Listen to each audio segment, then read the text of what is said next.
The outdoor community in Virginia's Blue Ridge is one of the region's best assets. In this campfire chat, we talk with local podcaster Greg James about how Roanoke has grown into a destination through both amenities and outdoor culture, and look at some of the best places to trail run. Hello there, everyone. I'm here with my buddy, Greg James. And for those of you who maybe haven't heard of him before, Pete and I actually both did his podcast earlier this year. He started a podcast.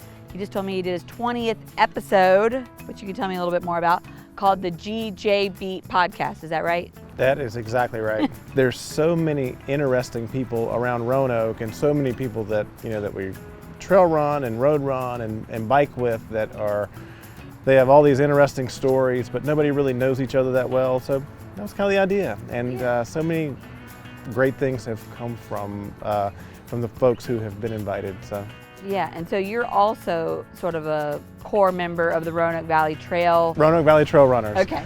It's just kind of grown and grown, and I think I'd like to have the exact number of members, but I'm thinking it's over 3,000 now. Really? It grows crazy. It grows really fast. So. I was about to say, I know that people show up regularly, and I've done a few, not as many as I should. I know I've made a lot of promises over the years of showing up to various events, but I have come a few times. You promised 30 times. You did come 2 times.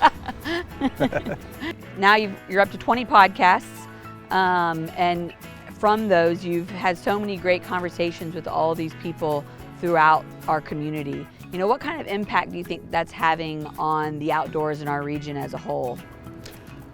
I think people have just now begun to realize just how great Roanoke is. They always look to other towns to find adventure, and Roanoke is the center of adventure when you think about it. I was born and raised here locally, and it's absolutely amazing when you compare Roanoke to all the other towns around. And more or less, the GJ Beat gives the folks who enjoy these mountains an opportunity just to tell their story. So as someone who's really into the outdoors and doing all these things all the time, like the 50K and the Blue Ridge Marathon, but what are you most excited about for the future of Roanoke and our outdoor community? My wife and I, every time we come to Roanoke, we're just amazed at 20 years ago versus now, what Roanoke has become, whether it be for infrastructure or whether it be for the outdoors. But as growing up here, it seemed as though if you had to climb Mill Mountain from the bottom to the top, it was impossible. But now that we're involved in the outdoors, it's like every day almost we are going to tackle some kind of an adventure. So having the opportunity to go out to McAfee Knob or Tinker Cliffs, Mill Mountain, and the list goes on forever. Just knowing there's an opportunity to get up and make your day the best day that it's ever been is up to you. Yeah. And you don't know that unless you do it. I know we talked about this a little bit when I came on your podcast about asset development and how there's so many untapped resources throughout our region and things that haven't been developed that could be. Do you feel like there's one that you'd really love to see people sort of focus on and build up like a trail somewhere? Or, I don't know, that might be a hard question, but I thought since you guys are in the backcountry a lot, you might know.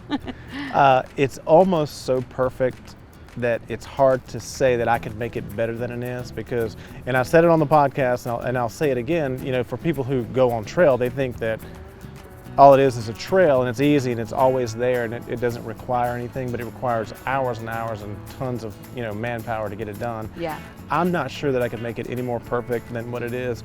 I mean, the only thing that I would say is some development of Roanoke Mountain. I think Roanoke Mountain is a hidden gem that could have miles of trails that does not. Yeah. Agreed.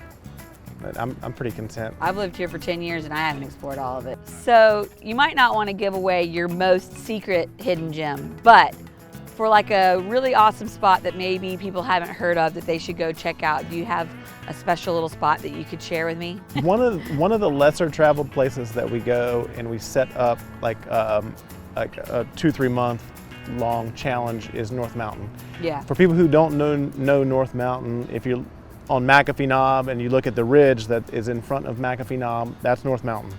It is a very, very, very long ridge that goes... it's like 12 miles? Yeah, actually I think it's 14? 13-ish. Okay. But it's one of the most brutal places that we ever go. It's a secret. There are no real vistas, so you don't really get, a good view other than you're in a place that not many people are. You're not going to run into traffic.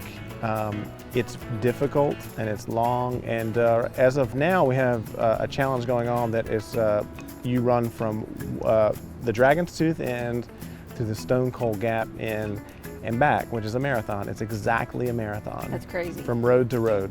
So that's the thing right now. And they can act like if somebody wanted to come try to do it, they would just go on the Roanoke Valley Facebook page. Is that how it works? That's one way to look. Okay. Or start at Dragon's Tooth, go across the street and go straight up the mountain and head straight for the rest of your life. And it's a Strava segment too, because you guys always make Strava segments out of all of your challenges. Is that right or wrong? Certainly. Okay. And just, I mean, that one is not very well known unless you're really dedicated. And there's the North Mountain Loop, which was a challenge forever, and everybody did it repeatedly. Yeah, I remember that. People were doing it like the first person to do it 100 times was the winner or something. Yeah, nobody made it. They made it to like 60-ish. And then they're like, I have a life. It's 11 miles, and for an average person, if they run, it takes about 3 hours. So I guess what I would say is if you have questions about those things and you're not sure, tap into the Roanoke Valley Trail Runners page. Send me a message personally. Greg James, I'm on Facebook. You can send me a message personally. I'd be more than happy to guide, or even, may even show up with you.